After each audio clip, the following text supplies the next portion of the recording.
Sophie Saunier, les éditions Le Lampadaire. J'ai tiré la lettre M. M comme moi, forcément. Comme moi, éditrice du Lampadaire, et c'est la lettre aussi qui précède les deux L de Le Lampadaire. Le Lampadaire est une nouvelle maison d'édition que j'ai créée en 2017, moi, M, sur un dispositif littéraire assez complexe, qui est en fait la mise au point de deux collections. Une collection qui s'appelle Les Nouveautés et une collection qui s'appelle Les Curiosités, derrière laquelle je disparais, si vous ne me voyez plus. Le principe dans la collection des Nouveautés est de publier de la littérature contemporaine. Littérature contemporaine, romans, nouvelles, poésie, théâtre, il n'y a pas de genre interdit. Et l'idée est de mettre dans la collection des curiosités un lien, enfin mettre du non littéraire en principe, ou du littéraire oublié, patrimoine oublié. Il y a toujours un lien entre cette thématique-là et cette thématique-là. Donc c'est un processus, un dispositif exigeant. Et dans ce duo, ici, le lien, c'est la lecture, et la lecture en prison. Donc, si j'explique un peu plus, dans le roman qui s'intitule Le Massicot, qui se déroule dans une prison qui n'est pas du tout réaliste, qui est une prison, je ne dirais pas fantastique, mais en tous les cas, dans laquelle il se passe des choses étranges et étonnantes, il y a des animaux qui parlent. On rencontre Saint-Jérôme dans le souterrain. Il y a toute une recherche autour de la maison qui a appartenu au traducteur de Rilke. Et le narrateur emmène dans le souterrain de cette prison une dizaine de détenus qui découvrent la culture, en fait, dans le souterrain. Et un des personnages suggère aux détenus des lectures. Donc des lectures qui sortent de la tête d'un personnage romanesque totalement fictif. Et en contrepoint, ou en échange, ou en confrontation, on a fait cette recherche-là de 2017 de 1825 à 2017 sur la réalité des lectures de prison. Ce qu'ils lisent pour essayer de répondre à la question que lisent les détenus. Et donc ça a donné, si j'essaie de l'ouvrir, un gros ouvrage qui commence par un certain nombre de photos, de documents, un ouvrage corpus qui essaye de voir, et thématiquement, c'est un peu difficile à ouvrir comme ça, devant la caméra et en biais, je pense qu'on voit absolument rien du tout, mais peut-être que ça donne suffisamment une idée de la diversité des textes et du corpus qu'on a pu trouver. Donc en tous les cas, c'est le principe de cette maison d'édition d'avoir toujours le lien entre réalité et fiction, document et fiction. Et si j'en dis même un peu plus, pour cette maison qui vient pratiquement de naître, ce roman-là se termine par Saint-Jérôme qui dit « J'en ai assez de traduire la Bible, ça suffit depuis le temps que je le fais, je vais monter une maison d'édition ». Et la maison d'édition s'est créée à partir de cette parole performative d'un personnage mi-réel, mi-fictif, puisqu'il a effectivement existé dans la réalité, mais dans cette fiction-là, il existe différemment. Et donc je ne sais pas si je l'ai dit déjà, en tous les cas, c'est un dispositif artistique, dispositif littéraire et dispositif artistique, que l'on tient à tenir, et qui demande du temps. Donc on ne publiera pas beaucoup. Par exemple, celui-ci, Hubert Lambert, attend sa curiosité, et ce sera tout un travail autour du Louis Lambert de Balzac et sur la psychiatrie. Le précédent était sur la prison, là ce sera sur la psychiatrie, et non pas la différence, ce serait idiot de dire ça, en tous les cas, la frontière entre génie et folie, qui est au principe de la lecture du livre de Balzac sur Louis Lambert. Voilà, et donc on va avancer pas à pas, un peu plus rapidement sur une nouveauté parce que c'est plus facile à fabriquer, et les curiosités, on prend le temps et l'argent pour le faire. Donc voilà la présentation du lampadaire, voilà le temps qu'il faudra prendre pour faire les œuvres et pour que les lecteurs puissent y avoir accès.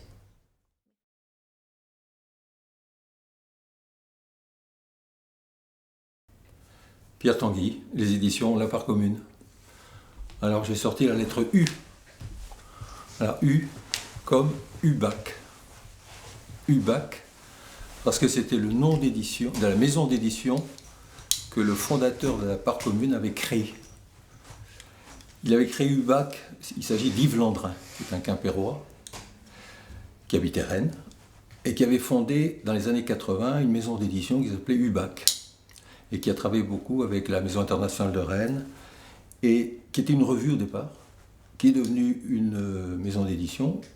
Malheureusement, cette maison d'édition a dû arrêter à la fin des années 90, plutôt au milieu des années 90, et Yves Landrin, qui avait fondé cette maison d'édition UBAC, a donc la relancée en 98 sous un nouveau nom, qui s'appelle La Part Commune, faisant allusion à deux livres de Maurice Blanchot, en fait. La part du feu et la communauté inavouable. Part commune. Donc c'est un très beau titre. UBAC était un très beau titre aussi, parce qu'il voulait signifier par là qu'il s'intéressait à des livres qu'on ne voyait pas sous les grands projecteurs. L'UBAC étant la zone à l'ombre par rapport à l'adret. Et la part commune est une nouvelle idée qu'il introduit dans le fait de partager une passion pour la littérature. Et cette passion pour la littérature, pour lui, elle prendra deux directions au niveau de l'édition. Ce sera d'abord de dire, je vais faire connaître ou refaire connaître des auteurs un peu disparus ou qui n'ont pas été réédités et qui sont dans le domaine public, que je peux rééditer. Donc, pour un éditeur, c'était le moyen d'éditer sans frais. Donc, il a commencé à éditer un certain nombre d'auteurs, certains assez peu connus d'ailleurs. Mais deuxième axe, c'était des auteurs de la région, des auteurs bretons ou du Grand Ouest, disons. C'était les deux axes au niveau de l'origine des auteurs. En même temps, la finalité générale de cette maison d'édition, de la maison d'édition qu'il créait, c'était de donner à lire une matière poétique. C'est l'expression que l'éditeur employait pour caractériser les textes qu'il publiait. Il disait que ces auteurs avaient des textes qui contenaient une matière poétique. Alors, ça veut dire qu'il publiait à la fois des poésies, ou des auteurs, ou des poètes, mais aussi des nouvellistes, ou quelques romanciers, ou des auteurs de récits, dont le texte en prose avait ce caractère poétique selon lui, cette matière poétique. Donc il n'a jamais voulu séparer les genres poétiques entre eux. Et donc d'où cette idée de matière poétique. Alors, parmi les auteurs qu'il a publiés au niveau régional, je peux en citer quelques-uns, dont certains présents à Douarnenez, Jean-Pierre Nédélec, qui est un auteur du Cru, bien connu. Jean-Pierre Nédélec, Le monde était plein de couleurs, qui raconte son enfance, son adolescence, sa jeunesse à Douarnenez. Voilà, Jean-Pierre Nédélec, ou bien Jean-Luc Lecléache, qui est un poétique de la marche. Vous voyez le mot poétique de la marche. C'est vraiment. Alors Yves Landrin, je précise, est décédé en 2012. Je pense que c'est un titre qu'il aurait publié sûrement, avec en plus ce très beau titre, Poétique de la marche. Jean-Luc Lecléache est un auteur bigoudin.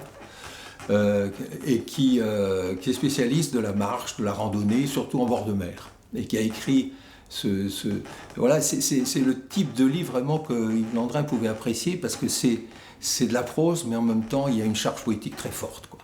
Donc Jean-Luc Lecléache, ou alors des auteurs qui ne sont pas forcément de la région, parce que quelques auteurs non régionaux contemporains ont également été publiés par cette maison d'édition. Je pense à Estelle Fenzi, qui a vécu à Rennes, mais qui actuellement vit à Arles, et qui écrit des textes sous forme de fragments.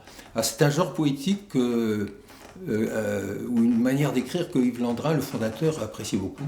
C'était l'écriture fragmentaire, c'est-à-dire le caractère discontinu d'un texte lui plaisait beaucoup. Voilà. Donc Estelle Fanzi est un peu spécialiste du genre. J'ai moi-même écrit alors, sur un genre littéraire que Yves Landrin appréciait aussi, c'était le haïku. Donc le poème d'origine japonaise. J'ai publié chez lui trois livres de haïku. Et d'ailleurs, c'est le premier livre qu'il m'a publié, c'était en 2002, donc 4 ans après la création de sa maison d'édition. Alors, parmi les exemples d'auteurs dont je vous parlais tout à l'heure, qui sont des auteurs, eux, non régionaux, mais qui font partie des grands auteurs français, mais qui sont dans le domaine public et donc qu'ils pouvaient rééditer sans frais. Il y a Guy de Maupassant, par exemple, hein, avec un texte très peu connu, Lettres aux dames, hein, qui est un texte, un essai, une sorte d'essai où Maupassant donne un peu son appréciation sur les femmes, et contrairement à ce qu'on pense de lui, son côté misogyne est pris un peu à rebrousse-poil, et c'est quelqu'un qui aimait les femmes et qui n'était pas misogyne comme on l'a longtemps supposé. Un autre exemple, mais là on retombe sur un auteur breton, à travers une collection qu'a créée la Part commune, c'est une petite collection de poches qui s'appelle La Petite Part, par référence à la Part commune aussi, un texte de Victor Ségalin. Victor Ségalin ou Ségalène, à Dreux en Arvor. Ségalin, jeune, avant qu'il devienne l'ethnographe qu'on connaît, a parcouru la Bretagne et notamment le Finistère en vélo. Il est allé dans le pays Bigoudin, il est allé dans les monts d'Arrée, et il raconte cette Bretagne du début du siècle, quoi. Voilà, c'est un texte qui était paru dans une revue, un texte très court, le Cahier de l'Iroise à Brest, et en 1973, et que la maison d'édition a récupéré pour en faire un mini-livre, quoi. Voilà un peu les trois axes de production de cette maison d'édition, mais on reste dans des textes, on reste dans la littérature. C'est-à-dire, c'est une maison d'édition qui ne publie pas des essais, qui ne publie pas très peu de romans aussi, mais on reste dans, comme je l'ai dit, plutôt dans le récit de voyage, les témoignages, le fragment, la poésie, le haïku, voilà.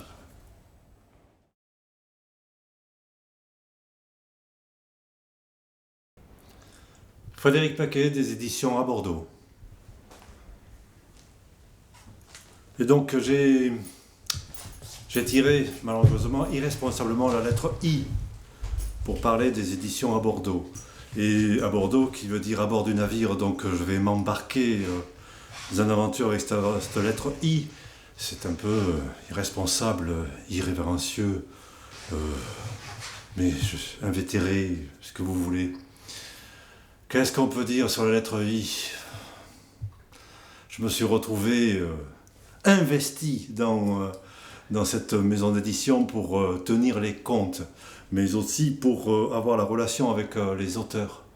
Et des auteurs qui parfois me demandent alors, avec un point d'exclamation, alors, combien on en a vendu, est-ce incroyable ? Et je réponds... eux sont plutôt avec le point d'interrogation et moi je réponds avec le point d'exclamation. Désolé, nous sommes peu investis dans la dramaturgie de ce peu de ventes, puisque la poésie contemporaine ne concerne que peu de lecteurs, c'est quelques petits pourcentages qui aiment les écrivains vivants. En poésie qui ont des choses à dire, c'est terrible, c'est terrible. Mais bon, on leur dit que parfois ils en ont vendu 200, 300, ça veut dire qu'ils ont eu peut-être 800, 700, 1000 lecteurs, ça se trouve, ce qui est pas mal. Et on rappelle souvent que les belles maisons d'édition qui par exemple font des collections blanches en vendent parfois que 500 et que si on en a vendu 200, 300, c'est pas si mal. Voilà. Et on leur verse quand même des droits d'auteur, ce qui leur permet de dire « Regardez, j'ai eu des droits d'auteur ». Parce que ce sont, en grande majorité, pour les éditions à Bordeaux, des auteurs nouveaux. On a une collection pour les jeunes auteurs, qui ont moins de 30 ans, qui s'appelle « L'Appel du Large ». L'Appel du Large parce que... on aime bien aussi tout ce qui a trait à la mer, puisqu'à Bordeaux, à bord du navire. Et nous sommes à Bordeaux, situé à Bordeaux, qui est une ville au bord de l'eau, comme tout le monde le sait. Une ville qui sera inondée dès que la marée va monter. Et on a aussi une collection qui s'appelle donc Quand Garonne monte, ce qui veut dire quand la Garonne monte, quand la mer monte. Donc, et cette collection est destinée aux auteurs qui sont déjà aguerris, dont on entend déjà parler, dont on entend déjà la parole. Donc Quand Garonne monte, dans le Gascon de Bordeaux. Et nous aimons aussi d'ailleurs les auteurs locaux. Alors il se trouve qu'on a publié déjà deux auteurs dans une autre collection qui s'appelle... comment s'appelle la collection La Lanterne du Passeur, toujours dans la mer, destinée aux auteurs morts, mais dont la parole est encore aujourd'hui vivante. Donc nous avons publié le grand auteur Jasmin, le coiffeur d'Agen, qui est devenu un poète internationalement connu à l'époque, mais internationalement connu en France, puis oublié, qui a laissé sa statue à Agen, d'où il était natif, et qui écrivait en français et en occitan. À l'époque, le français se parlait encore avec des accents, ce qui fait que son accent gascon était entendu même en région parisienne, même en Bretagne, où on roulait les airs, où on comprenait, on entendait les accents. Aujourd'hui, les accents, on ne les entend plus, puisque l'accent, il faut le cacher, ce n'est pas bien, l'accent. Voilà. Donc moi, j'ai encore un peu d'accent par snobisme, et parce que je suis aussi attaché à la terre de mes ancêtres.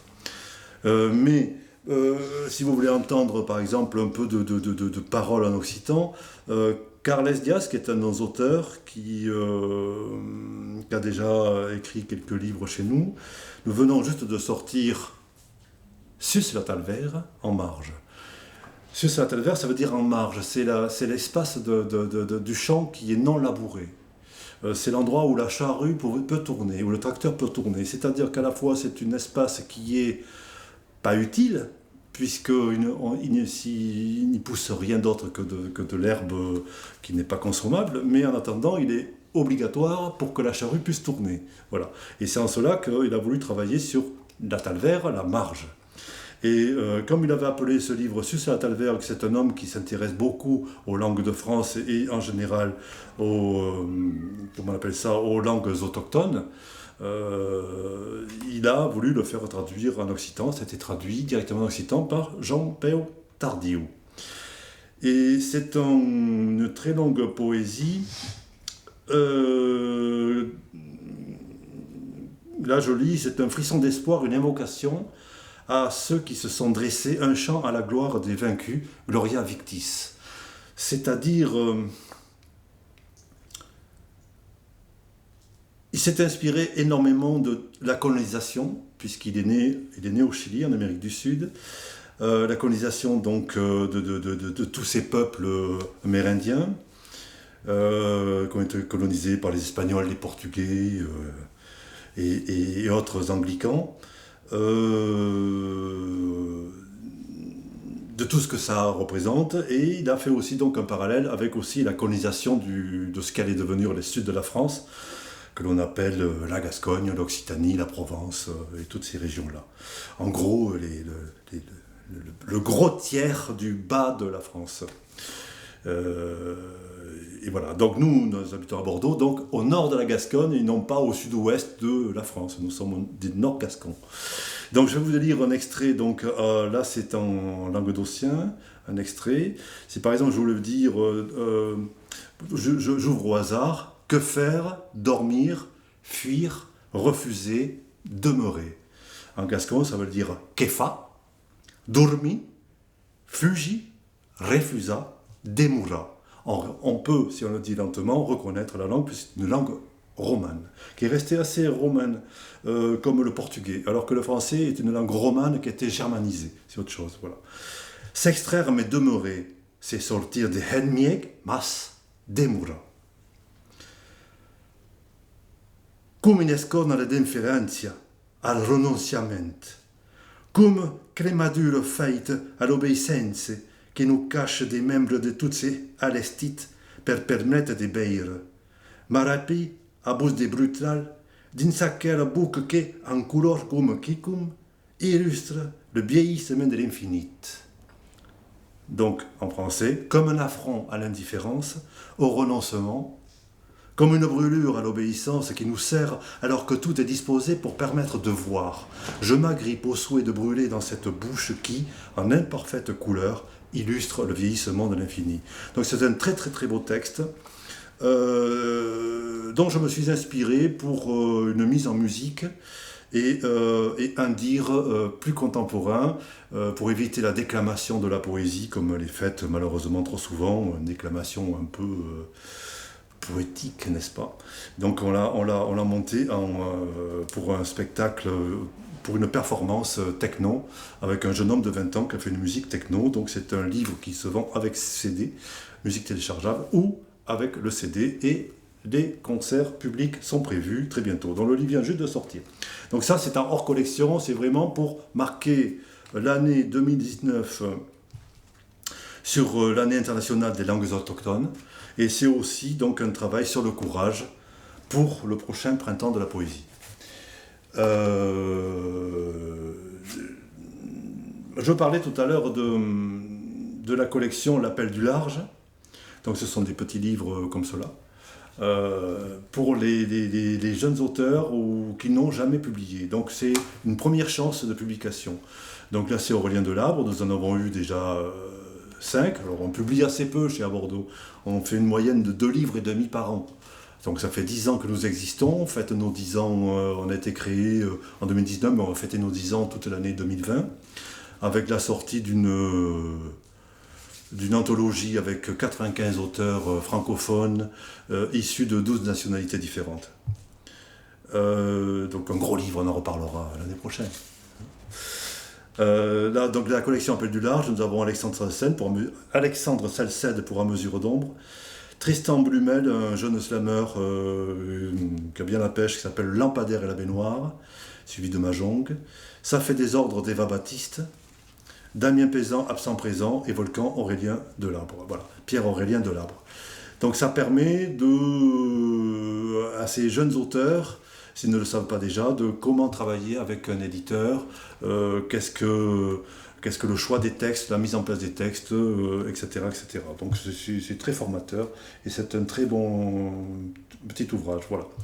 Donc L'Appel du Large. Dans Kangaroo no Munt, c'est plutôt donc des auteurs qui sont déjà un peu aguerris, qui ont déjà publié en général, dont nous pensons que l'on parlera bientôt, ou on parle déjà. Donc Carles Dias a publié dans cette collection, ici c'est Thibaut Biscara, et nous en avons quelques autres. Voilà. C'est de la prose poétique. Prose poétique, c'est-à-dire qu'on le lit comme on veut, on le lit de manière linéaire, ou à l'envers, ou quand on veut. Moi j'aime bien piocher. Si par exemple je pioche un extrait, extrait du journal d'Emmeline, les vers que je viens de lire me semblent si simples, si beaux. Ils me plaisent. Je suis par contre étonné que Dolmancé ait pu se résoudre à écrire des vers aussi classiques. Il a dû renoncer, pour une étrange raison, à les brûler. Voilà, donc c'est un extrait, une autre par exemple. Rites et naissances à la lisière du monde. Déjà le temps avait établi son règne minéral.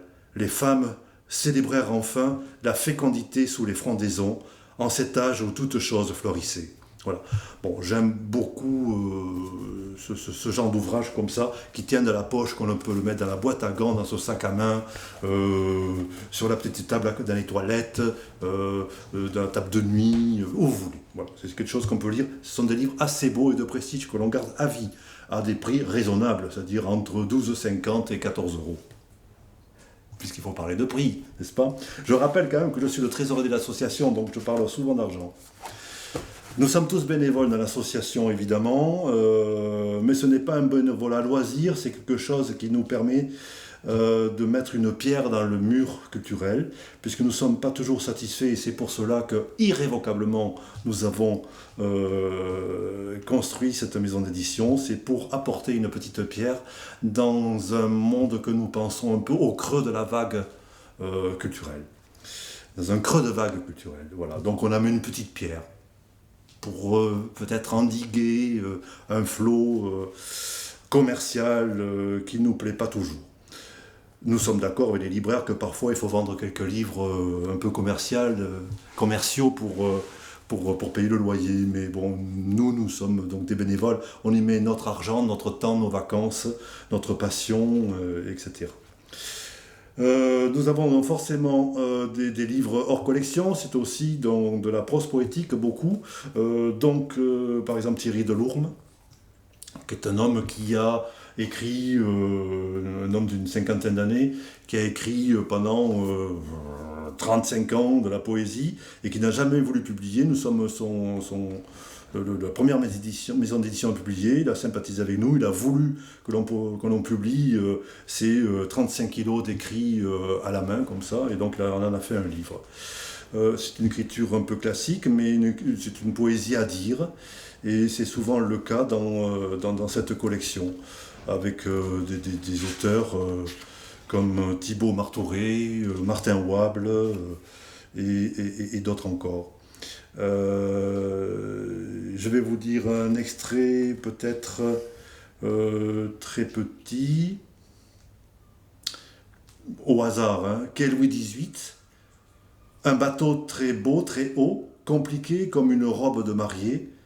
J'aide les enfants à compter les hublots. Je regarde les ponts géographiquement supérieurs. Les riches sont sur les ponts. Leurs chapeaux fondent au soleil. Vont-ils fondre eux aussi ? Je leur fais désespérément des signes. Dieu, qu'ont-ils fait pour en arriver là ? Petit extrait. Un autre, peut-être. Élégie à la belle.